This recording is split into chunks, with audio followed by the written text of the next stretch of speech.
Bueno, ura zaritu zaigu ane, eta Elisa Sainz de Murieta ere ura zariko zaigu, baina beste ertz batetik, eta klima larrialdiak ere eragin zuzena duen kostaldeko uren igoeraren arriskuaren inguruko gaiarekin. Elisa geologoa da, eta BC3ko kidea baita ere, unai bezalaxe, hau da klima aldaketarako Euskal Ikerguneko kidea. Bale, markatu hemen gabiz PPTA eta SPBTA, eta bueno, bai, pixkat letrak latuta ikusiko dituzu, baina, bueno. Bai, bueno, entzuten zait, bai? Bale. Unaik esan duen bezala, bueno, ikusten duzunez, klima aldaketaren kontua ertz desberdinetatik aztertu daiteke, eta, bueno, gaurkoan nolabait gaia izango litzateke kostaldeko arriskuak eta honetan jardungo naiz. Beti gustatzen zait, hasieratik hastea, eta, bueno, agian hemen daukagun publikoari oso igual ez da beharrezkoa, baina, bueno, gustatzen zait beti nasak daukan bideotxo labur hau erakustea. Bertan ikusiko duguna da, nolabait, temperaturen bilakaera mundu osoan zehar, ikusten duzuenez, eskumako goiko izkina horretan, ikusiko duzuen nola datak, urteak aurrera doa zen, eta kolore eskalak oso modu intuitiboan, gerotan laranja edo gorriagoa, berotze aldera eta kontrakoa.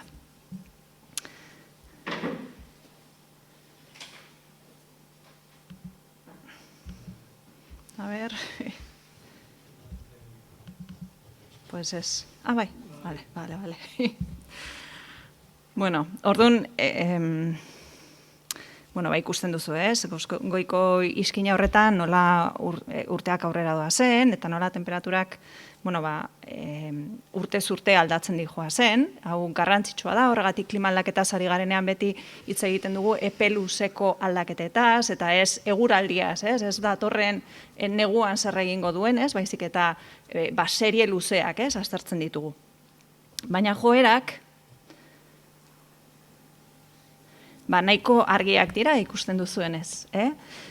Hemen hainbat mezu botatzea gustatzen zait. Lehenik eta behin, klima edo temperatura aldatzen ari dela, eta temperatura igotzen ari dela ikus daiteke, baina ikusten da ere bai, igoera hori ez dela homogeneoa, ez dela leku guztietan modu berean gertatzen, berez ipar hemisferioa eta batez ere artiko guneak gehiago berotzen ari da, eta ez da aldi berean gertatzen da. Honek, nik lotu nahi nuke hau batzuetan horlako elurteak, hotz boladak ere jasate ditugune, esatute, eta nun dago klima aldaketa, berez klima aldaketa eta ez berotze globala esaten badugu da, klimaren aldaketa bat dagoelako, eta ez da beti berotzearen alde, baizik eta klima sistemaren desegonkortze edo desestabilizazioaz ari gara.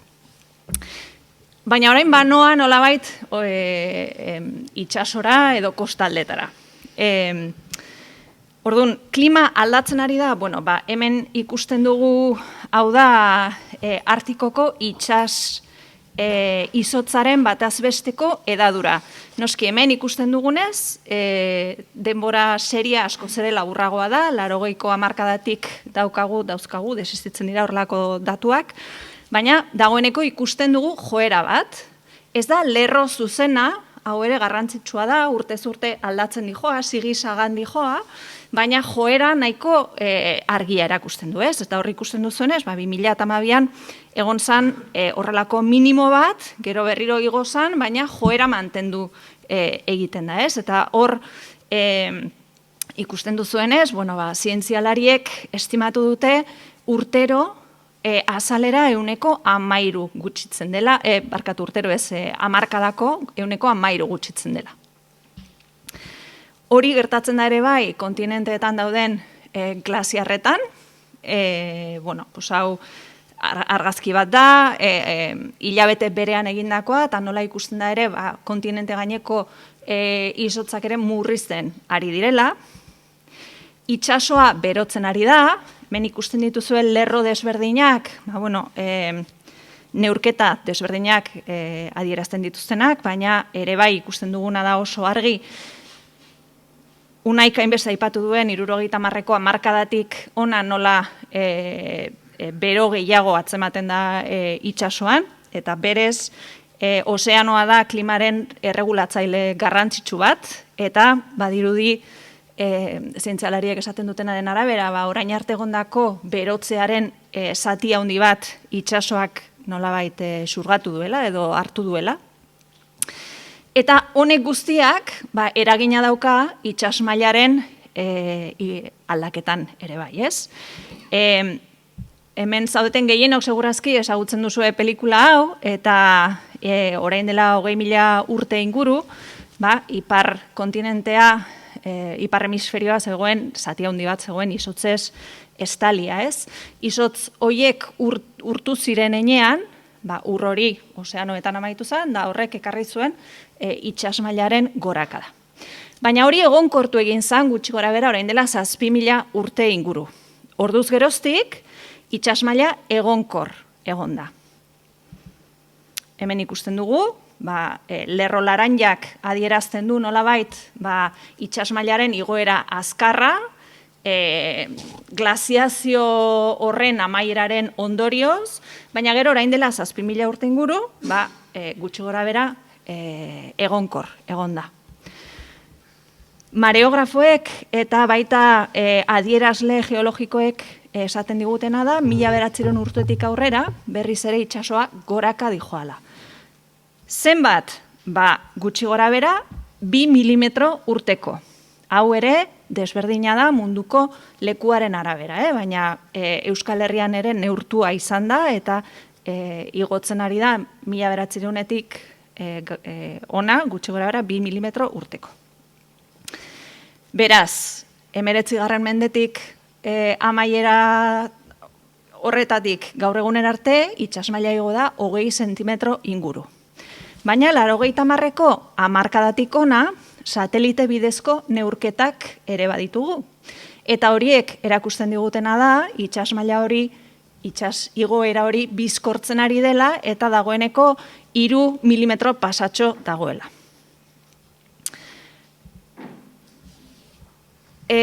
Erakutsi izkizuet evidentzia batzuk, klimaren adierazle batzuk, aldagai batzuk nola aldatu zioan diren, baina agian hurrengo galdera izango litzateke zergatik aldatu diren, ezta?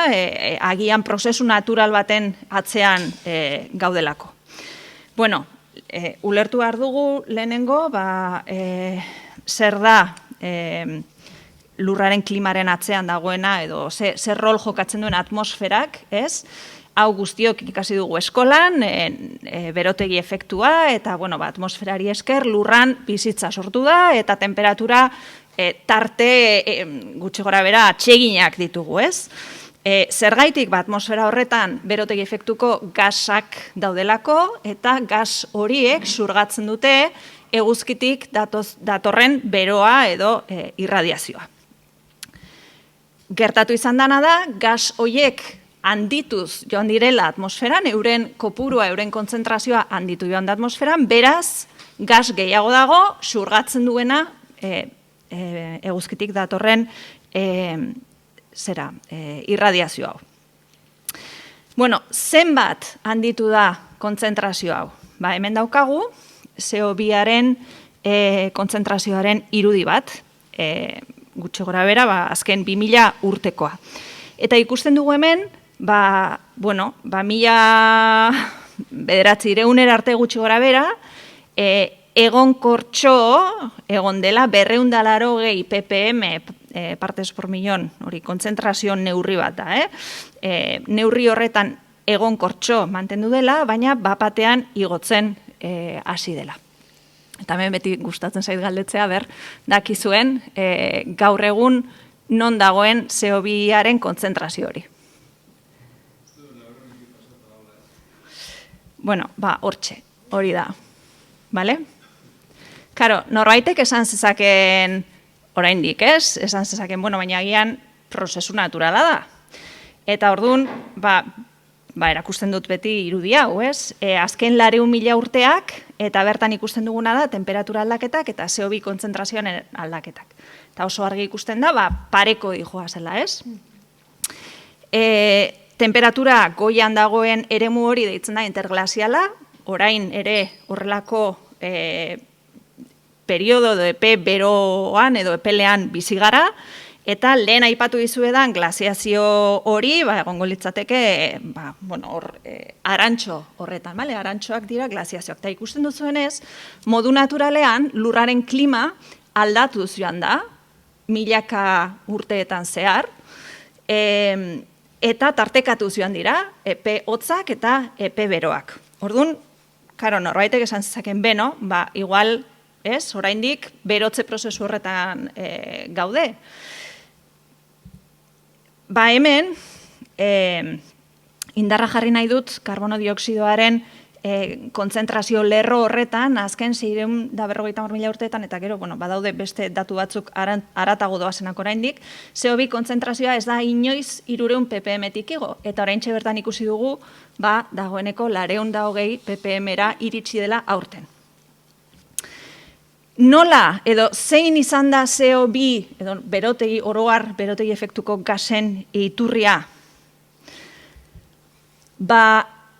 Batez ere, egin handi baten, gehiena erregai fosilen bidez sortutako isurpenak dira. Hor, lerro marroia ikusten duzuena, da lurraren erabilerekin lotutako ekintzak edo isurpenak, eta hor sartzen da nekazaritza, beltzantza, baina sartzen da ere bai deforestazioa, orduan lehen anek eta unaik ere aipatu duten prozesu guzti horiek ere, nolabaiteko ekarpena egin dute egin diote arazoni, baino ez dauka neurririk edo ez dauka parekorik erregai fosilen ekarpenarekin alderatzen dugunean, bale?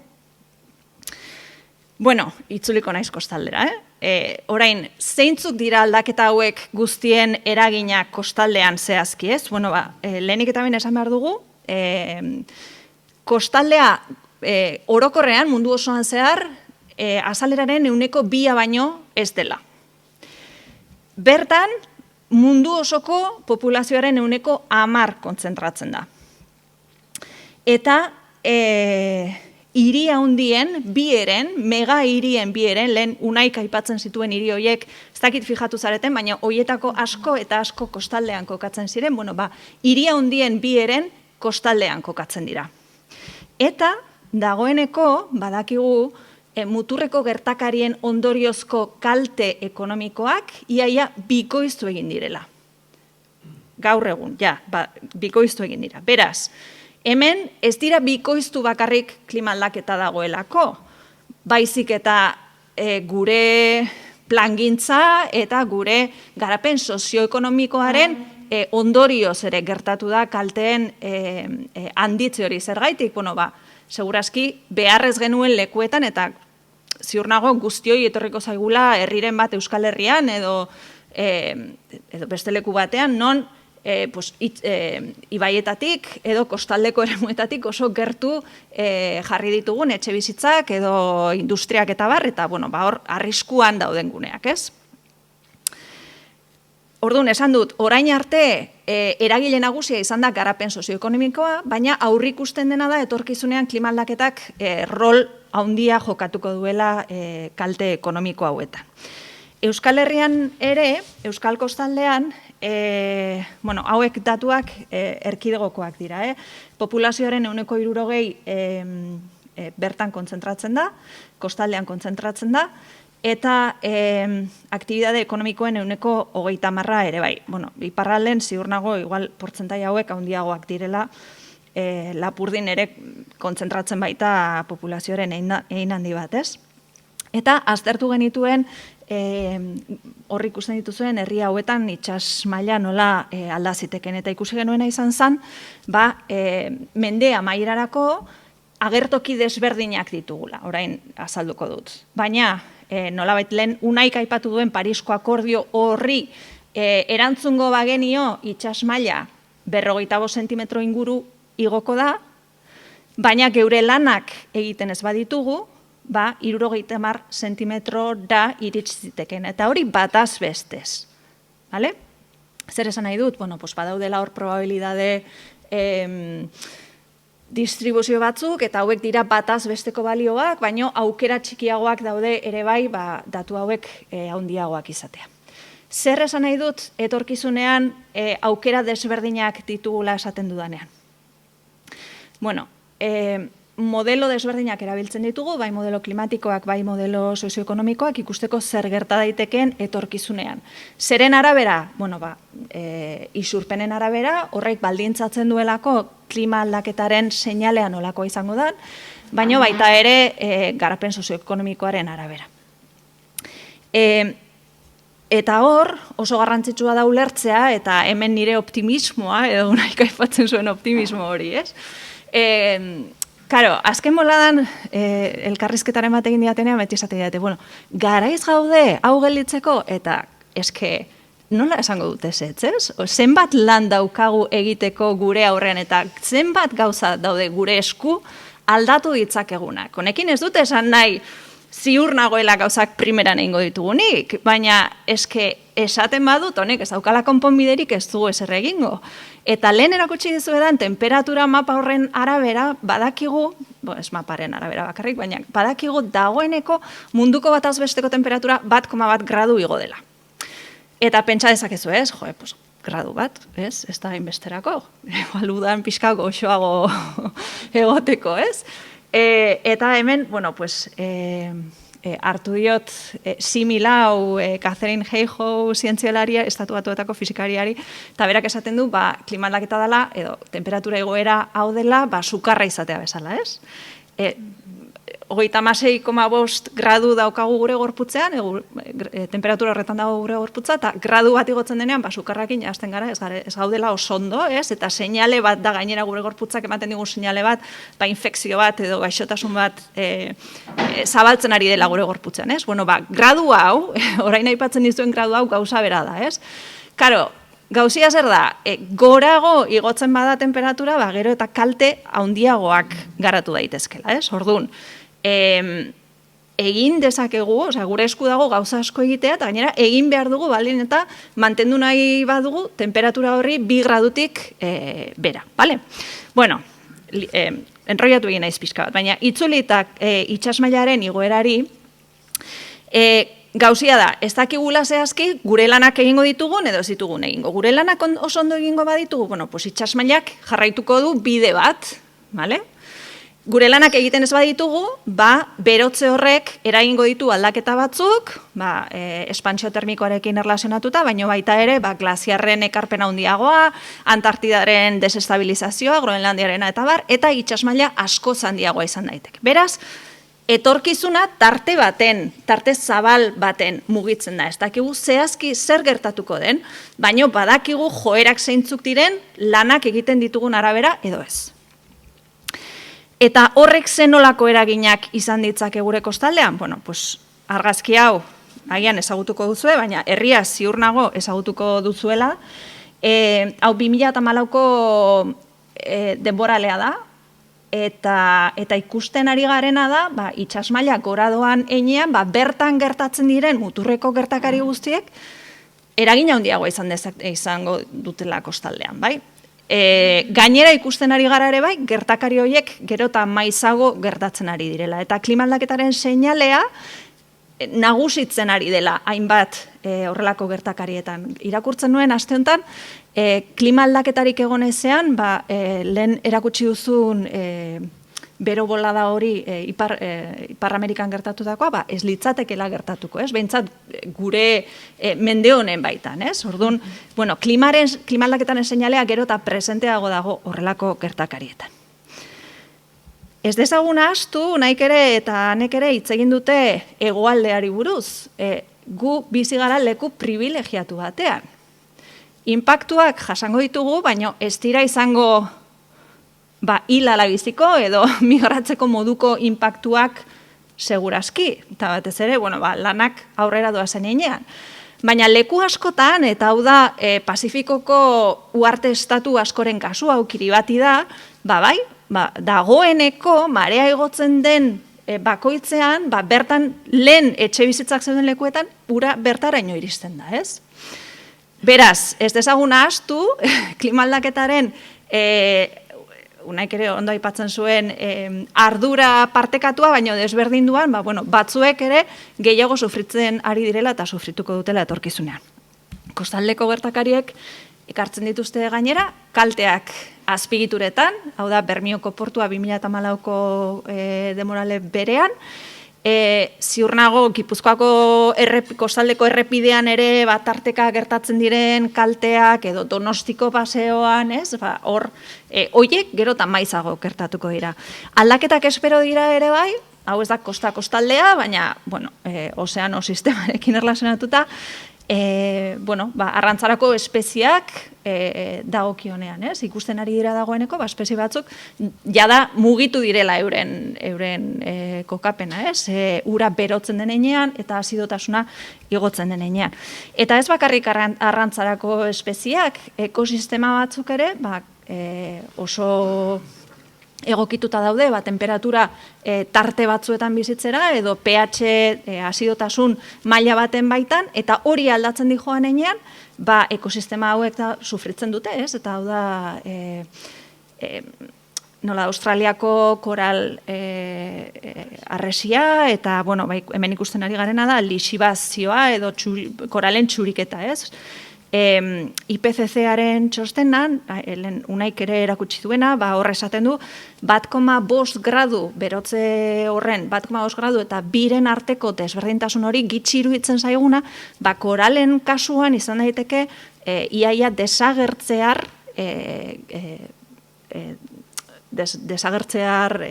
gerta daiteken egoera bat, ez? Orduan, hor badaude beti tipping point edo atzera bueltako arazo batzuk ekosistema zehatz batzuetan edo sistema zehatz batzuetan.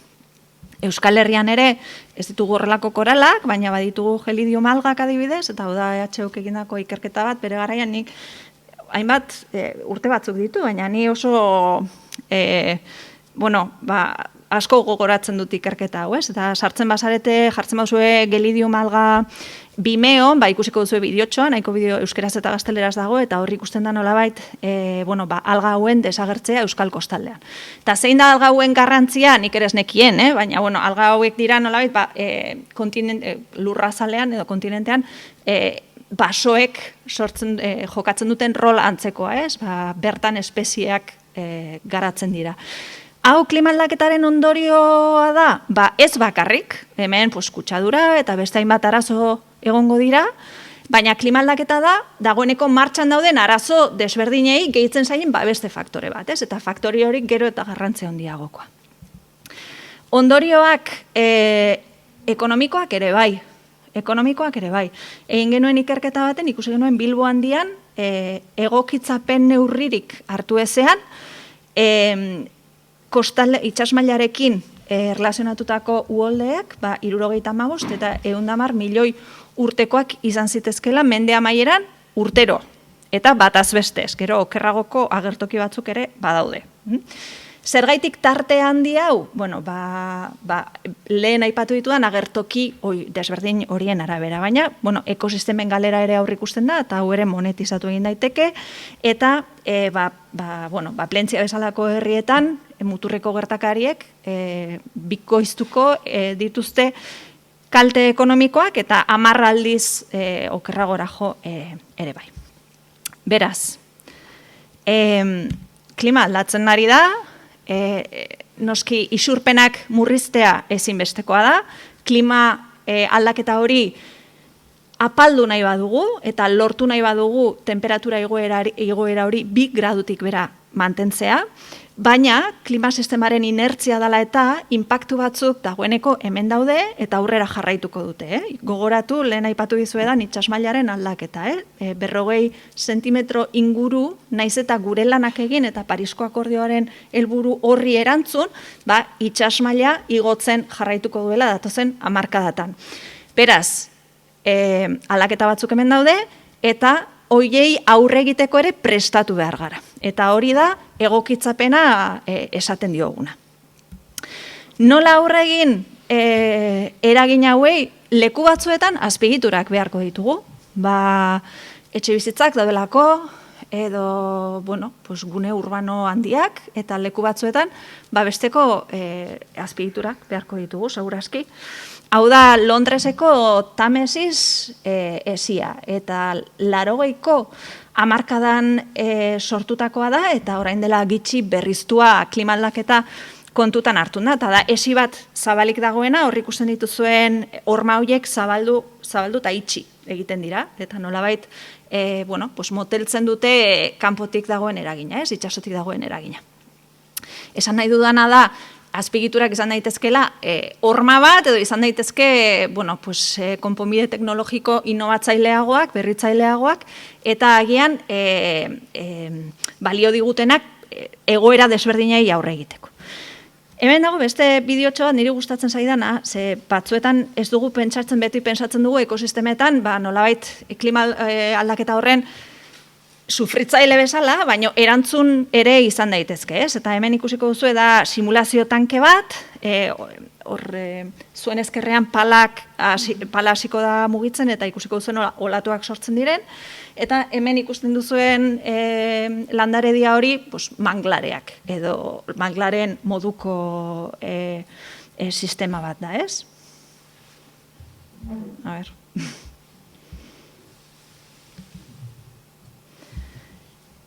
Orduan, hor ikusten duzuen ez da, horrelako gertakari bat olatuei aurre egiteko batez ere balio du. Lehenengo manglarek sufritzen dutela, baina atzean dagoen landarediak babesten duela kostaldea, ez?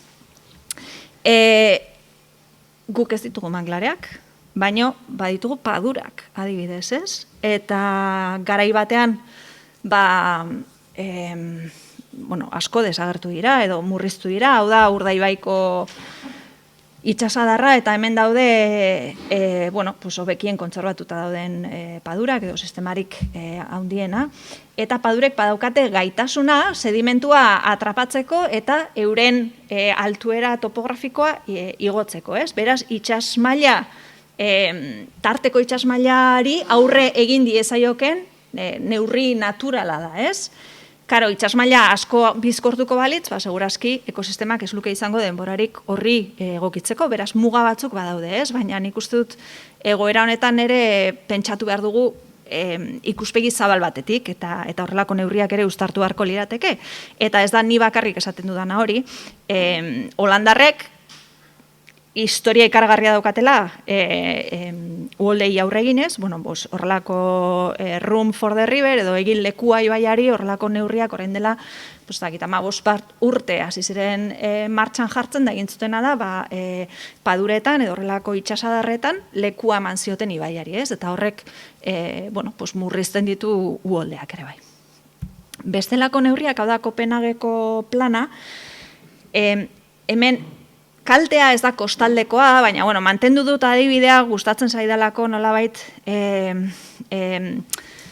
deitzen diogu konponbide malguak edo, ez? Badauka funtzio bat euri jasabortitzaz dagoenean, izan daiteke parke bat, umeak jolastu daitezke, paseatu dezakezu, eta horrek beste funtzio bat hartzen du horrelako euri jasabortitzak daudenean, ez? Eta pilatu egiten du edo hartu egiten du gehiegizko urremari hori, eta ura ez da iristen alboko eraikinak kaltetzeari.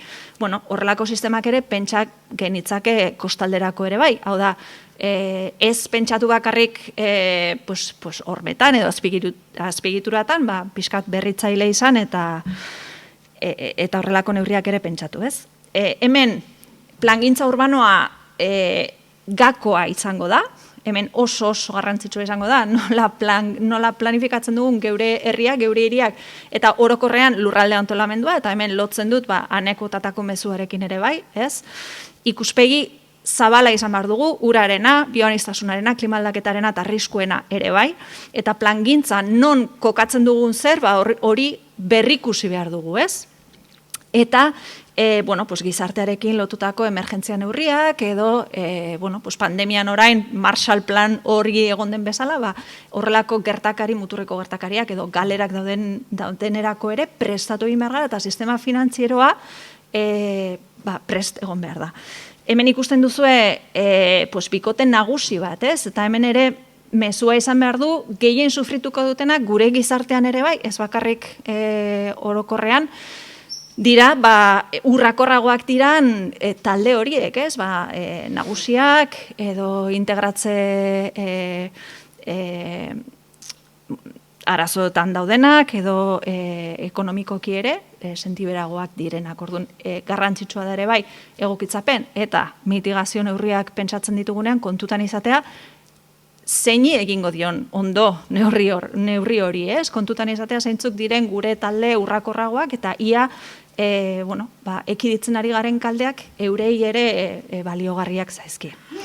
Amaitzeko, etxera eramateko mezu batzuk, erronka oso handia dela, aldaketak dagoeneko sentitzen hasi garela, isurpenak sakon murriztu behar ditugu, Unaik lehen esaten zuen bezala, orain helburua litzateke karbono neutraltasuna 2050erako, horrek esan nahi du isurtzen ditugun gasak eta modu naturalean edo sistema batez ere basoek eta ozeanoak surgatzen dituzten isurpenen arteko desberdintasuna 0 izan behar duela, eta horrek suposatzen du isurpenak gaur egunera arte hasi dira urtero 0 eta 2 artean, eta asmo handiko helburu hori lortzeko murriztu beharko lirateke 7 inguru urtero, beraz, erronka ez da makala, baino sakon murriztu behar ditugu isurpenak baldin eta inpaktu larrienak ekiditu nahi baditugu.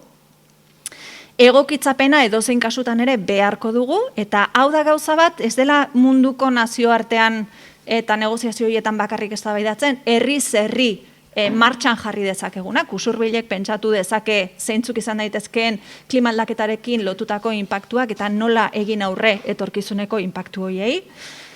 Usurbil esan nahi dut, baina orokorrean esan nahi dut herriz herri egin daitekeen hausnarketa bat dela. Eta listo, hori, mezua nik agian amaitzearen, optimismo, pesimismo horren eztabaidan, IPCC ere esaten zuena, murriztu behar dugu temperatura igoera alik eta gehien, alik eta azkarren, eta kontutan hartuz kolektibo urrakorrenak. Eta hau da guztia, eskerrik asko.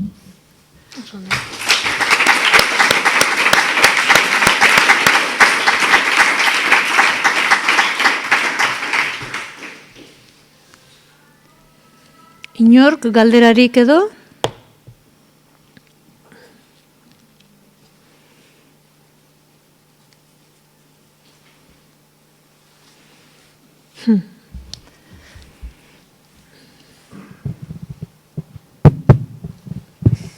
Herrimaila aipatu duzu. Ze herri da gehien kezkatu beharko lukena Euskal Kostan?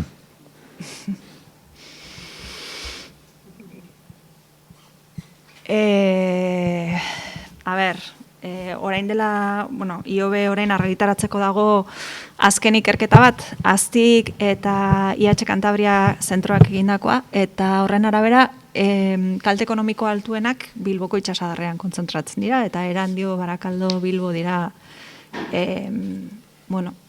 zuzenak, kalte ekonomiko zuzenak jasoko dituztenak. Baina kontutan hartu behar dugu ere bai, gure ondartzek ere sufrituko dutela, atzerakada egingo dutela, adibidez Donostin, ez dakit ondartza oso urrun joaterik daukan, beraz, ez da bakarrik kalte ekonomiko zuzenak, ez? Donostik ondartza galtzea, horrek ere ez bakarrik ekonomikoki, pensatzen dut emozionalki eta gizarteari dagokionez kalte ikaragarria izango litzateke, ez? Edo Zarautz bezalako herri bat, dagoeneko sufritzen dituela tarteka horrelako eraginak, pentsatu beharko du ere nola egin. Karo, hor, gauza batzuk ez dute atzera bueltarik. Esan nahi dut, horretxeak daude ondartzaren parean, ez? Eta horrela bezala bestein bat lekuetan. Orduan, etorkizunari begira, nik uste dut garrantzitsuna litzatekela da, arriskua esan ditzea. Eta kontutan hartu, klimaldaketak uholde arriskua handituko duela, zeintzuk dira gune urrakorroiek, eta bertan, pentsatu behar dugu, hor ezin dela esen egin. baldin eta arriskoan ditu nahi ez badugu, ez? Ezer egin eta deseraiki? Munduko leku askotan planteatzen den neurri bat da. Karo, agian beharko da, baldin eta gure mitigazio lanak egiten ez baditugu, eta metro bateko igoera baldin badaukagu mende amaieran. Baina asko daukagu egiteko hori baino lehen, ez? Nik uste dut orain pentsatzea eraikinak bota behar ditugula, ez dakit sozialki onargarria den neurri bat da, Eta hemen ere gizarteara mugitu behar da, eta gizarteak babestu behar ditu neurri hauek. Bestela, eskatzen diegu politikari ausartak izatea, eta nik ere hala uste dut, baina trantsizioa bidezkoa izan behar du. Eta bidezkoa ez bada, pues ikusi genuen orain dela gitzea adibidez txaleko urdin horiekin gertatutakoa, ez? Gizartea edo pandemiaren momentu askotan ere gertatu dena, ez? Ez du izango gizartearen oniritzia, eta hor gatazkak sortu daitezke. Orduan nik uste dut planifikatu behar dela trantsizioa, eta ikusi behar dela zeintzuk diren trantsizio horren galtzaile eta irabazleak, eta saiatu galtzaile horiek atzean gera ez daitezen, ez? Eta hau da oso lema orain asko entzuten duguna, baina eskegia da. Baina, bueno, ez dakit, oso horrela eskor hasi baino lehen, nik esango nukena da, puntu horretara iritsi baino lehen, ez eraikinak botatzera iritsi baino lehen, badaukagula zer eginik.